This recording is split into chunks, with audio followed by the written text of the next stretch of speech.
Well, hello, folks out there in YouTube land. Got a big show lined up for you. All right, folks, Ohio State and Michigan. Oh, my goodness. And the Michigan folks, they have what's known as nervous rage.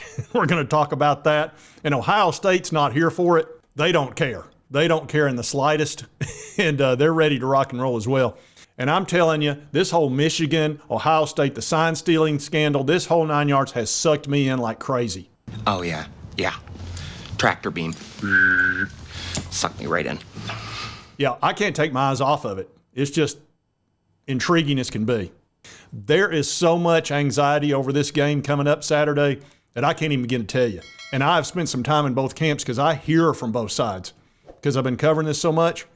And I'm telling you, you cannot believe the vitriol that is going on between these two camps.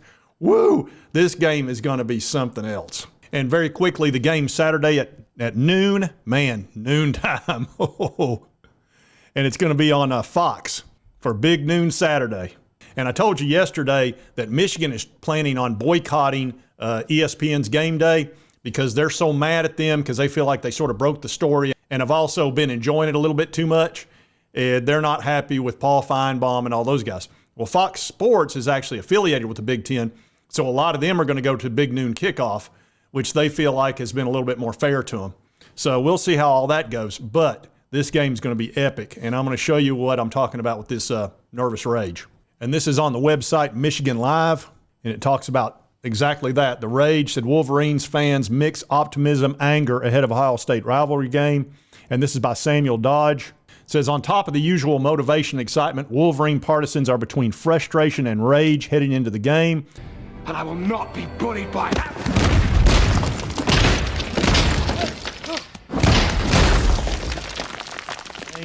Particularly about the ongoing sign-stealing allegations and Michigan head coach, all his suspensions, which this guy's been suspended so many times this year, it's hard to keep up with it all. But, you know, he got the first 3 games he got suspended. He still owes 1 game on that. He's got these 3 that Petiti gave him. With the Big Ten, he's got the NCAA up there, got the FBI. I'm waiting for the CIA to show up, or the PTA. Then he'll really know trouble. Says, for fans such as Michigan native Joseph Anker, the game is a chance to shut up Buckeye fans who have chirped about the scandal for weeks. He said, I'm so angry. He said, this isn't even about the Big Ten title or college football playoff anymore. I just want their fans to feel the hopeless sadness that they've earned with their behavior over the last few weeks, which tells you that's how Michigan's feeling. They're feeling hopeless sadness. Now, before anybody accuses me of enjoying that, I've been through the same thing 3 years ago. Tennessee went through this very thing. And don't worry, Tennessee fans, I'm working on another video for you all about Nico and Joe and that whole 9 yards. But we understand how they feel because we've had a cloud over us up until a few months ago when the NCAA finally got done with all their penalties. 25 scholarships, $12 million fine, a cloud over us for 2 years, negative recruiting, all that crap. And it is kind of a hopeless feeling because there's nothing you can do because the NCAA is up there just twiddling their thumbs, taking their time. They don't give a crap.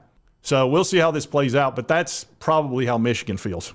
So Saturday's clash has lasted a 3-game suspension. Harbaugh will be able to coach after that unless NCAA steps in again. Of course, they fired Chris Partridge because he had tried to interfere. I think he was destroying evidence was the report. So that eliminates that whole rogue actor nonsense. It says heading into the game, Harbaugh has fans like Anker feeling nervous rage. And they say, I believe Ohio has been the one pushing this narrative because without Michigan, Ohio has nothing to live for. I'm telling you, the great thing about this weekend, too, is you have so many grudge matches. You've got Clemson, South Carolina. They can't stand each other. Florida, Florida State can't stand each other. Then you got Tennessee and Vanderbilt, and we don't care. Nobody cares about that game. But there are a bunch of games like that, and you get all these grudge matches. And the Ohio State-Michigan one is on the top shelf right now.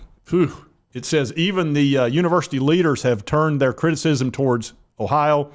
Michigan Regent Jordan Acker referenced allegations that someone affiliated with Ohio State started the sign-stealing scandal by hiring a private investigator to look into Michigan.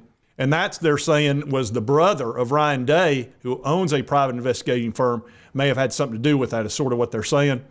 I don't know if that's been hashed out, but anyway, that's the accusation. It says, do they hire private investigators because they can't beat you? whined to the commissioner to enact extraordinary measures without precedent. Oh, so angry. Acker also used the hashtag third base, a Michigan joke that Buckeyes head coach Ryan Day was born on third base. Oh man, they're going low.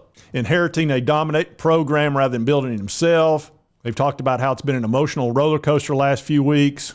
And another person said, honestly, I'm so pumped for Saturday's kickoff that I'm looking past Thursday's turkey, stuffing, and pumpkin pie. So yeah, this is going to be epic. No Jim Harbaugh on the sidelines. And I'll tell you what, if I'm Ohio State, I actually feel a little bit of nerves because you're having to play at Ann Arbor, which is going to be tough. The crowd is going to be, I don't even know if they'll be able to register on the Richter scale how loud it's going to be. And everybody wants to find out how much does the sign stealing have to do with them beating Ohio State the last 2 years. And I've shown you their record. And you can actually go back to, let's see, 2004 and 5. Ohio State won. Finally, they lost one game by 6 points in 2011. Then they won 1, 2, 3, 4, 5, 6, 7, 8 in a row on top of that. So they had won every year except one out of the last like 15. And then suddenly Connor Stallion showed up and they beat Michigan by 2 touchdowns at home and then 3 touchdowns at Columbus. That was after getting boat raced the last 2 years previous.